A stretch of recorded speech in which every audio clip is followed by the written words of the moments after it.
tattoo. I miss my dad. I miss my daddy. It's like a kid writing, you know, that kid font. You know, that's yeah.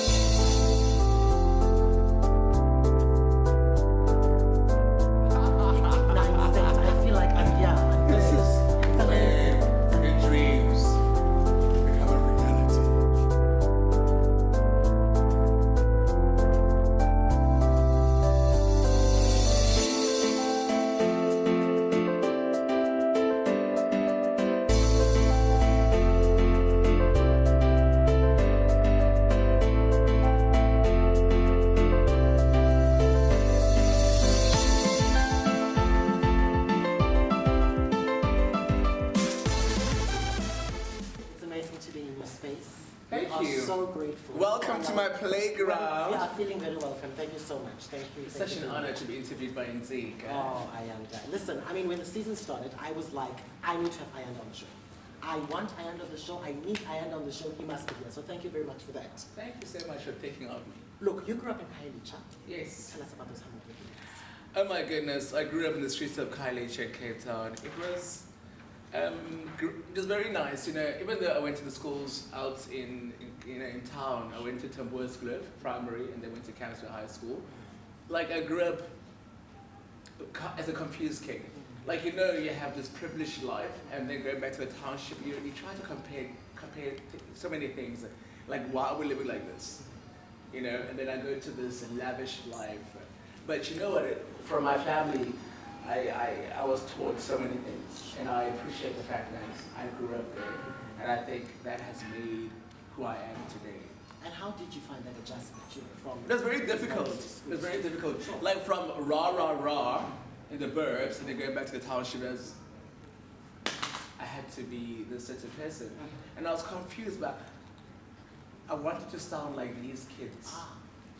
And then, but I'll go back home, and then I grew up as a confused kid. As a confused kid, I mean. Fondest childhood memory. Fondest childhood memory. Ooh, there's so many.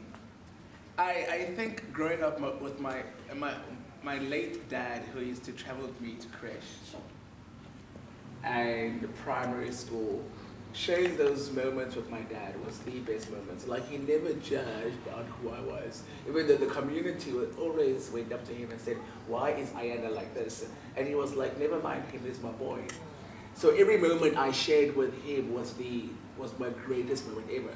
Even though he's late right now, I still think of him every single day. A day doesn't go by without me thinking of him. And I think if he was still around, I would thank him for that. I wish I could spend one more day and say, thank you. I didn't have the time to thank him while he was still alive. And how did you take the passing away? Ooh! It was very emotional for me, sorry. It was very emotional. Like, he died in 2002.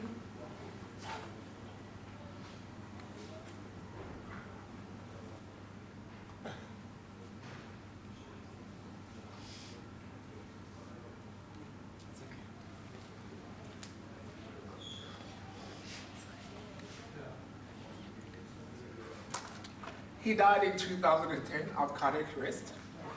I remember quite clearly how he passed away. I think he died in Sea Point. He was staying in Sea Point at a pharmacy. And I was the first one to know of his passing. Like, the guys called me and said, "Am I Ayanda?" And I said, "Yes." And then they were so straightforward when they told me of his passing. They said, "We're so sorry to inform you that your dad has passed on." And for me to tell my mom that your husband has died, it was one of those.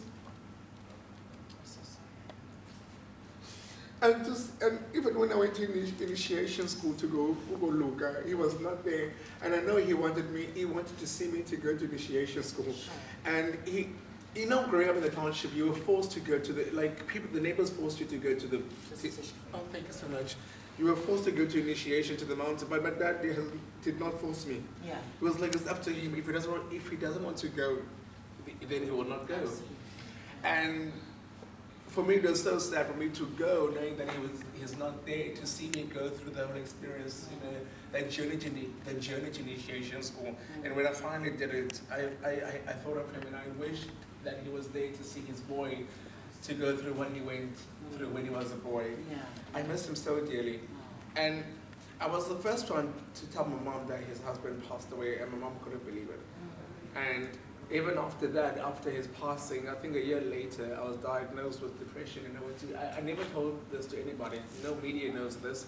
I went to rehab of stress and depression. I stayed there for a month, and thank goodness to the production company that I work for. They were so understanding in the show, and they're willing to wait for me to come back to be healed.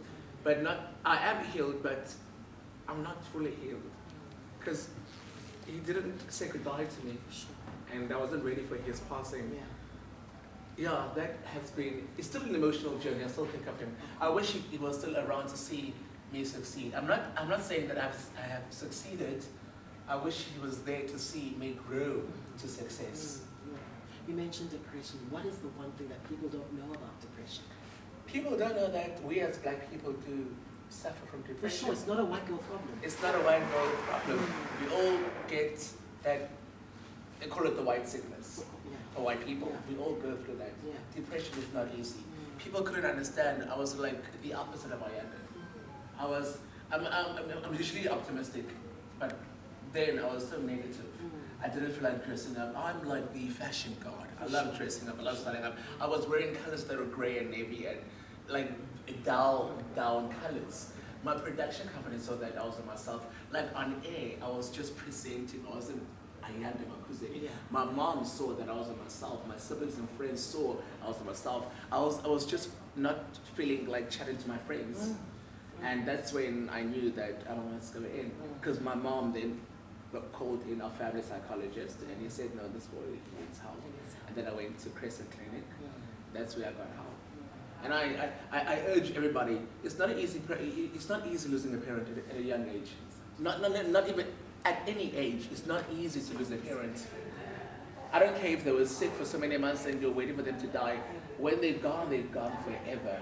Even though they say they go to heaven, they'll look after you, but you want them to be there. Like there are days where I feel like going to my dad and talk about my mad problems.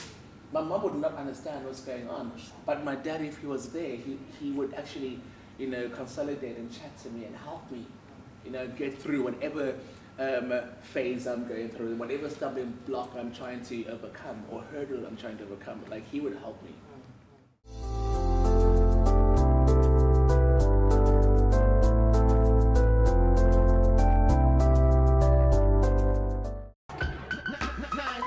Hectic. Hello!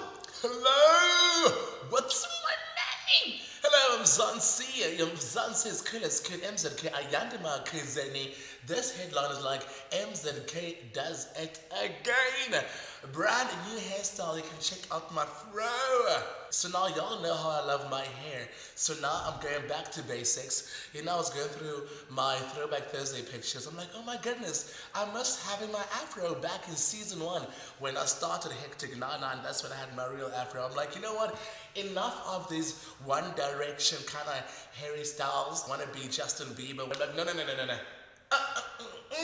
Ain't working, because in the mornings I can't just do that, waking up, doing my own hair. It took like an hour.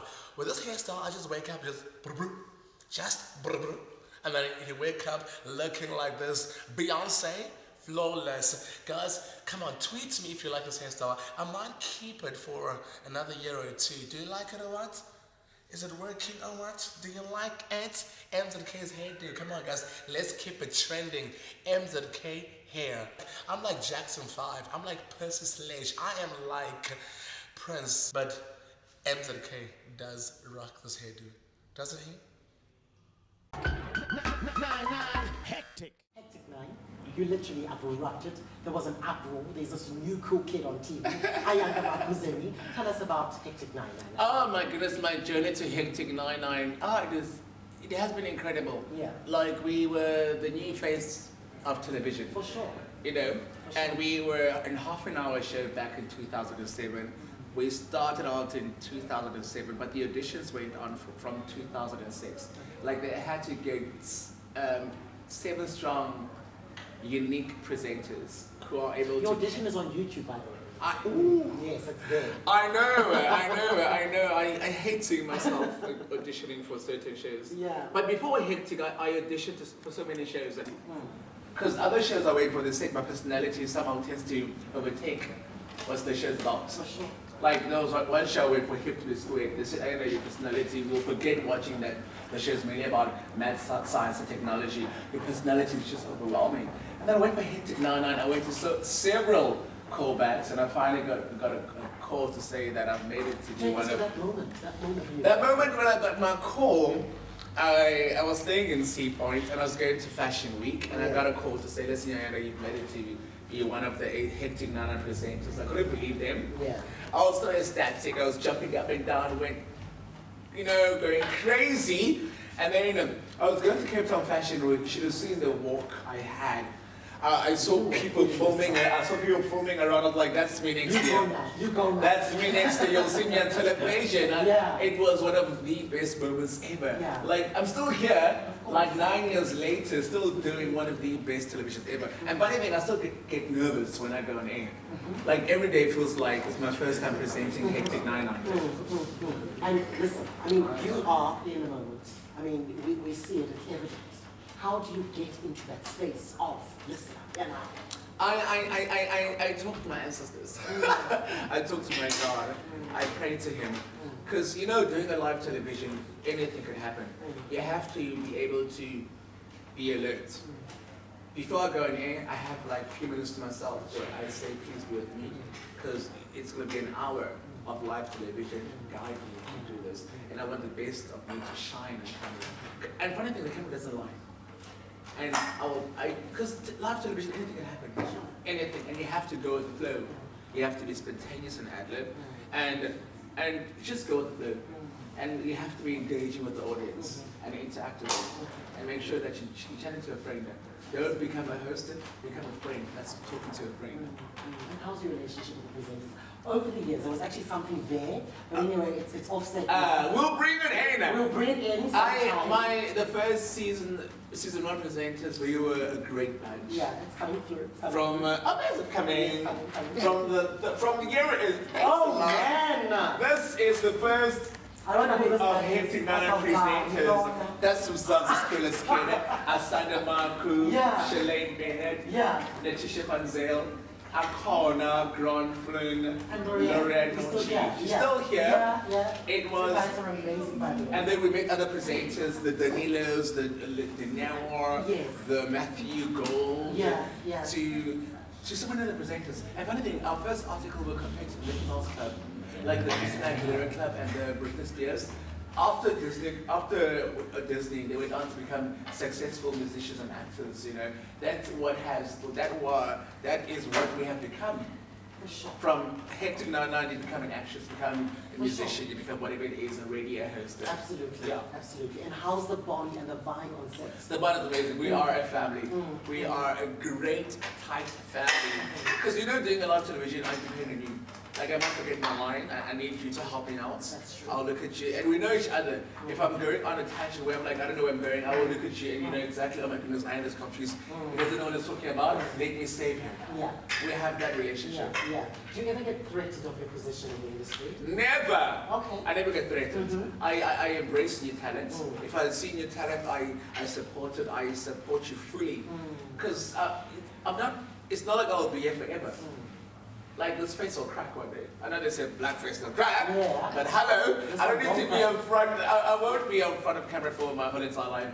I want to teach other kids to be themselves on air and teach them and groom them how I was taught on how to be a live television presenter. I also aspire to be on radio. That's my first love actually for becoming a presenter on television and to be an actor.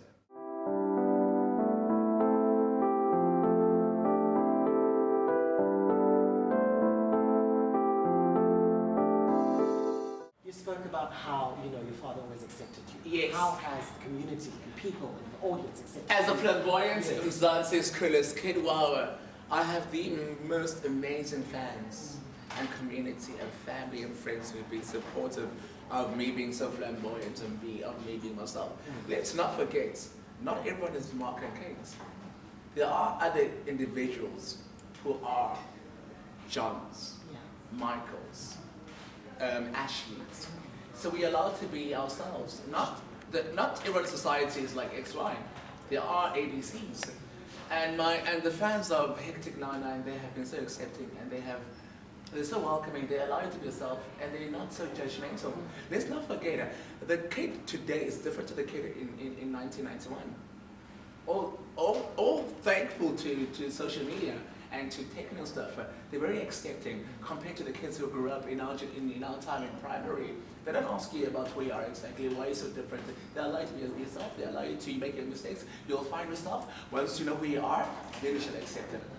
And one thing I don't like from these kids is they're afraid to come out or to be themselves because they're afraid to be judged. They're afraid to be rejected. I was afraid to be rejected back then. And I see kids who are growing up, they are fierce. They're themselves because their friends will not reject them, they will not judge them. So allow them to be themselves. And I'm thankful to my mom, my parents, my family, friends, my fans. They have allowed me to be myself and they're very supporting of that. What makes you cry? What makes me cry? It's my family. If you want to hurt me and see me and see me emotional and cry like a baby, do not hurt my family. Hurts me. Do not hurt my family. That makes me cry. Your family means a lot to you. My family means a lot to me. Family means a lot to me. And what makes me cry is it's hate. From the fans I have, you know what? If you're not hated, then there's something wrong with you. I always say that. There's something you're not doing right. Yeah. Funny thing, the ones who hate on me are the ones who are like me. They're flamboyant kids. And I'm like, why do they hate on me? I represent who we are. Isn't it maybe because you remind them so much of themselves, it's making them so uncomfortable? You know what I think? I think it's because I'm allowed to be myself, and with them, they are not allowed to be themselves. So now, their parents are watching the show with them, and they're like, oh, we love this kid, Ayanda, he's so amazing. And then the kid is like, but Mama, you're not allowing me to be myself, you're hating me because of who I am, and you are loving this boy. So now, they'll go onto social media, like, oh, we don't like what you're wearing, we don't like the hairstyle, I mean, really, Ayanda, why can't you be like this? Why can't you be, I'm like, I'm doing you a favor. I'm opening so many doors for you. Because you two want to be in this position that I'm in right now. So allow me to be myself, do not hate. Do you know, I read something with me, I go and search that hate. You do? I go and search, after I do my live television or whatever show I was on, I go write my name down, Ayanda Makuzeni, and I see the hate I get sometimes. It's like, it's the minority, majority that love me, but I always go and search for that hate. And sometimes I will always like, oh my goodness, I mustn't do that. But now, I've got a tattoo that says, rise above all. Where? It's right here. Okay. It's like, I just rise above all hates. It took me years to be like that. But now, I'm hot as a rock. You can say anything to me. I would not even bother. Hello, haters. How you doing? Oh, by the way, my makeup's a flick. Eyebrows are flicking. It's the highlights. I look so great. What is your biggest fear in life, Ayanda? Biggest fear is to fail. Ah. Yes, but that's my biggest fail. Yeah, we can all My relate biggest to that. fear, I mean, I'm afraid to fail. Because I want so much, and the world hasn't seen what I can offer today. And one more last question. What is your biggest regret? My biggest regret in life is not accepting who I was back then. I've wasted that time. I wish I could go back to that young Ayanda and say,